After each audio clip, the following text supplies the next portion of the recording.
Hello, আসসালামু আলাইকুম। Interesting আরও একটি লোগো ডিজাইন টিউটোরিয়ালে সবাইকে স্বাগতম। আজকে আমরা কোন ডিজাইনটা দেখব এবং আমাদের ফাইনাল আউটপুটটা কি হবে এক নজরে সেটা দেখে আসি।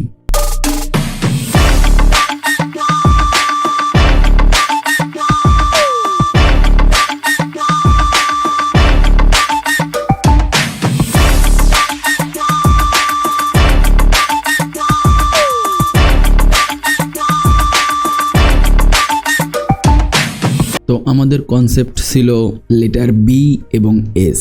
এটা হচ্ছে ক্লায়েন্টের একটা ক্লোথিং ব্র্যান্ড, যেটা তারা বক্সার এবং অ্যাথলেটিক্স যারা আছেন তাদের জন্য বিভিন্ন ধরনের ক্লোথ সার্ভ করে থাকেন।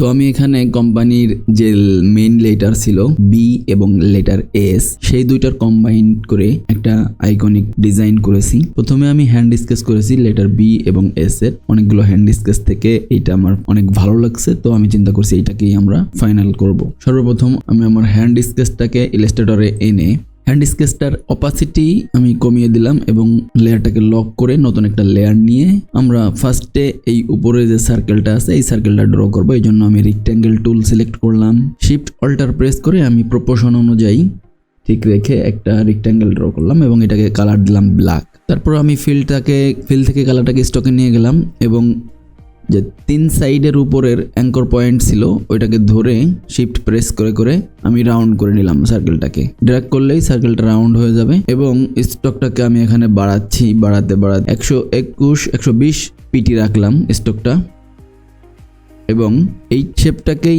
আমি আবার অল্টার প্রেস করে ড্র্যাগ করে একটা কপি নিয়ে নিলাম। এই দুইটা শেপকে ধরে অল্টার প্রেস করে আমি আর একটা কপি রেখে দিলাম, যাতে আমাদের কোনো শেপে যদি সমস্যা হয় তাহলে আমরা ওইটা ইউজ করতে পারি। এখন আমি অবজেক্টে গিয়ে অবজেক্ট থেকে এক্সপ্যান্ড করে দিলাম এই দুইটা সিলেক্ট করে। তো আমাদের দুইটা শেপ কিন্তু স্ট্রোক থেকে ফিলে পরিবর্তন হয়ে গেল। আমি এই শেপ দুইটাকে শিফট প্রেস করে ধরলাম এবং পাথফাইন্ডার অপশনে গিয়ে মাইনাস ব্যাক করে দিলাম। তো কি হলো, নিচের শেপটা দিয়ে উপরের শেপটাকে কাটা হয়ে গেল। তো আমি উপরের অংশটুকু ডিলিট করে দিলাম।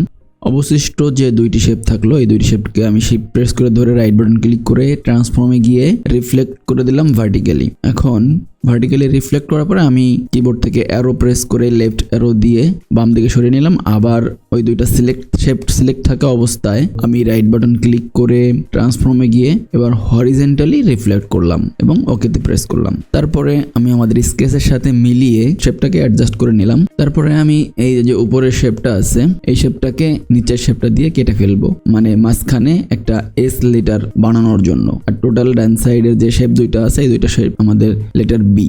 তো নিচের শেপটাকে সিলেক্ট করে অবজেক্টে গিয়ে অবজেক্ট থেকে অফসেট পাথে গেলাম। অফসেট পাথে যে আমি এখান থেকে অফসেট পাথ করলাম 90 পিক্সেল এবং ওকে করে উপরের শেপটাকে এই শেপের সাথে শিফট প্রেস করে ধরে শেপ বিল্ডার টুল দিয়ে কিবোর্ড থেকে অল্টার প্রেস করে কেটে ফেললাম।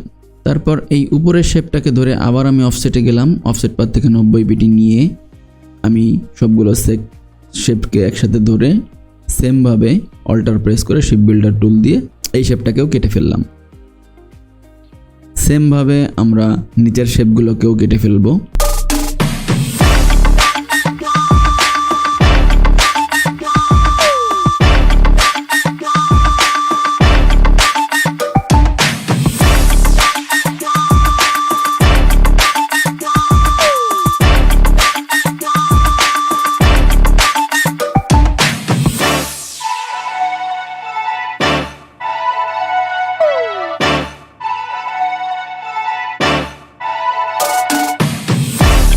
আমাদের ডিজাইনটা কিন্তু অলমোস্ট রেডি হয়ে গেছে। তো আমি এখন নিচের যে আমাদের স্কেচ লেয়ারটা ছিল এইটাকে আমি অফ করে দিলাম এবং সিলেকশন টুল দিয়ে সমস্ত শেপগুলোকে ধরে গ্রুপ করে ফেললাম এবং অ্যালাইন করে নিলাম এবং আমাদের ডিজাইনটাকে ফাইনাল আউটপুটের জন্য অ্যাডজাস্ট করে সাইজ মেনটেন করে নিলাম।